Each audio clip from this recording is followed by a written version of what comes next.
Road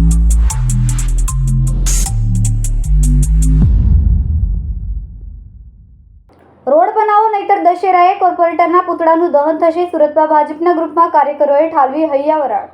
ભારે વરસાદ બાદ સમગ્ર રાજ્યમાં રોડ રસ્તા તૂટી ગયા છે, ત્યારે સુરતમાં પણ રસ્તાઓની હાલત કથળી ગઈ છે. ત્યારે રોડ રસ્તાની બદતર હાલતને લઈને ભાજપના નેતાઓ ડાઈ વાતો કરી રહ્યા છે, પરંતુ લોકોની વચ્ચે જતા કાર્યકરો હવે ફફડી રહ્યા છે, જેની અસર ભાજપના જ ગ્રુપોમાં દેખાઈ રહી છે.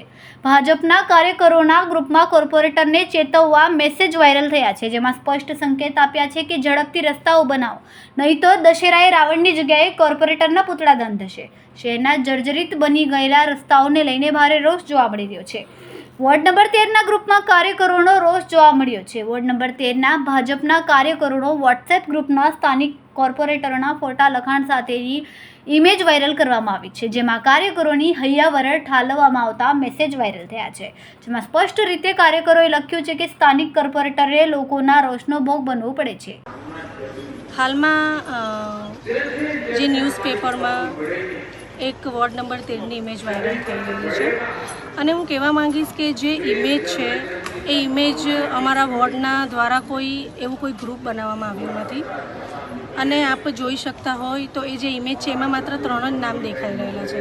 એટલે હું કહીશ કે આ જે ઇમેજ છે ફેક ઇમેજ છે. અમારા વોર્ડ દ્વારા આવો કોઈ ગ્રુપ બનાવવામાં આવ્યું નથી.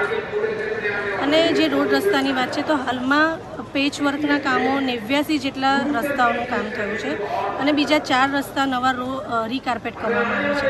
એટલે હું માનું છું ત્યાં સુધી આ કોઈક એવા વિઘ્ન સંતોષીનું કામ છે, જેને અગાઉ પણ આવું કર્યું હતું અમારી ઇમેજ ખરડાવવા માટે. એટલે આ બહુ અગમ્ય કૃત્ય કહેવાય, ખૂબ જ ખરાબ કૃત્ય કહેવાય, અને એના માટે આગામી સમયમાં અમે એના માટે પોલીસ ફરિયાદ પણ કરવાના છે. કેમેરામેન સેનિલ વિરાણી સાથે વિશાલ ચેટા, માનવ પ્રભા ન્યૂઝ, સુરત. અમારા વિડીયોની નવી અપડેટ મેળવવા માટે સબસ્ક્રાઇબ કરો માનવ પ્રભા ન્યૂઝ ચેનલને. બેલ આઇકન ક્લિક કરો લેટેસ્ટ વિડીયો સૌથી પહેલા મેળવવા માટે.